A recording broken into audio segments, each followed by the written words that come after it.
So today I'm bringing guys a brand new sports cards video. In today's video, we're bringing you guys yet another episode of 5 best current investments under $10. So without further ado, we are going to hop right into today's video.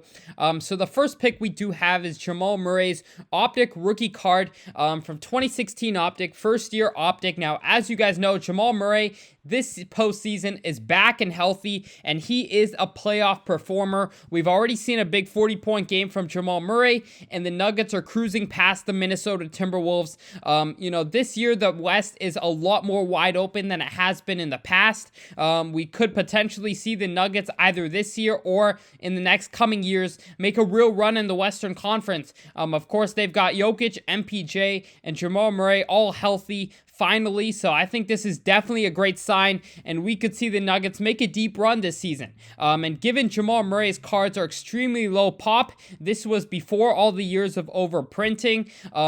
With the low pop, increasing demand, you can see prices rise incredibly fast. We saw in the bubble when Murray was going off, his cards went to absolute sky-high levels just because of how low pop 2016 cards are.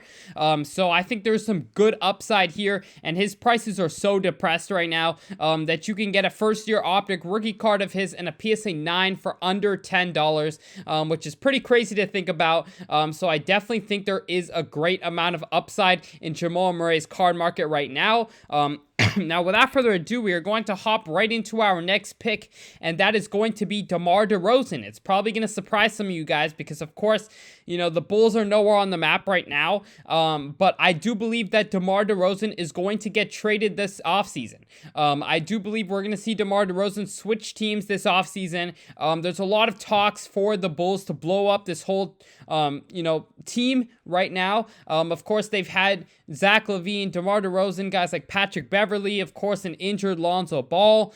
They just have not seen any success, and I think there's going to be a lot of changes that are made this offseason that will likely include DeMar DeRozan switching teams. Now, a few of the teams he is rumored to potentially be interested in still are the Los Angeles Lakers and among some other teams. And if he does end up getting traded to a contender or to a big market team, which he will likely be because of his contract, one, number two, how old he is, the only teams willing to take a risk on him are probably going to be teams that need win-now stars. And that is likely going to be a contending team. And if DeMar DeRozan ends up on a contending team, you could really see his prices increase because, one, the trade factor, when you move teams, the whole new fan base wants to buy your cards. And then two, overall, if he's on a team that's more relevant than the Chicago Bulls are right now, you could see his cards get a lot more attention moving forward. So I definitely think this is a very good buy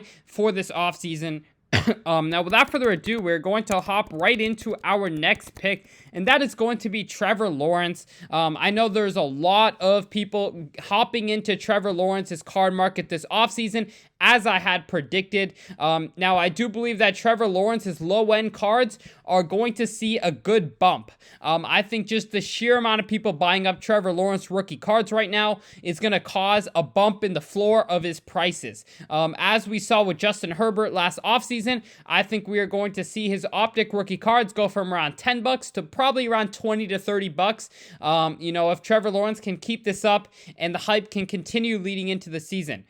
So I definitely think this is a pretty simple play. There's a lot of demand around him, a lot of hype around him, a lot of people buying up his lower end cards, and I think that's going to cause a good bump in his lower end cards. Not many people wanting to sell Trevor Lawrence right now, a lot of people wanting to buy his cards, so I think leading up to the season, they will only heat up in price. So without further ado, we are going to hop right into our next pick, and that is going to be Dirk Nowitzki's Topps rookie card.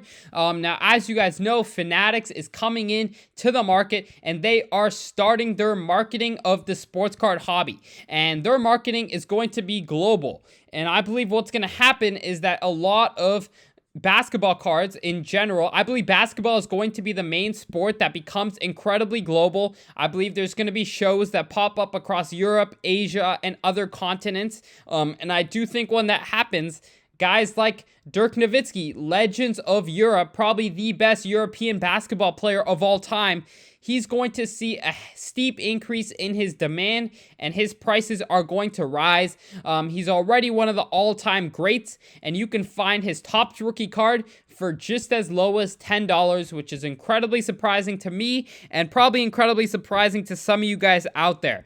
So I definitely think there's a good amount of upside, not much risk at all. And if basketball cards do truly bleed into Europe's culture, I believe we're going to see Dirk Nowitzki's cards really see a steep increase.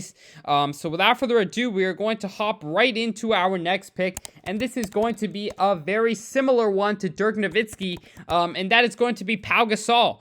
Of course, Pau Gasol is a legend in Europe as well. He's going to be a Hall of Famer this year, and he is closely connected to Kobe Bryant, and we know that there's going to be a lot of demand around Kobe's cards in the long term. There's likely going to be a lot of Kobe Bryant documentaries that drop in the coming years, and I believe that's going to really highlight Pau Gasol. It's going to keep him in the spotlight. It's going to keep people excited about his cards. And then you have the Europe factor. If sports cards do bleed into Europe, I think there is going to be a good amount of upside in Pau Gasol's cards. So I do think there's a good amount of upside, not much risk, low population, as some of the other cards that I mentioned. So I definitely believe this is a very good buy right now. But thank you guys so much for watching this video. If you guys did enjoy, make sure to go ahead and subscribe. We are on our way to 50,000 subscribers. Other than that, I hope you all enjoyed, and I'm out. Peace.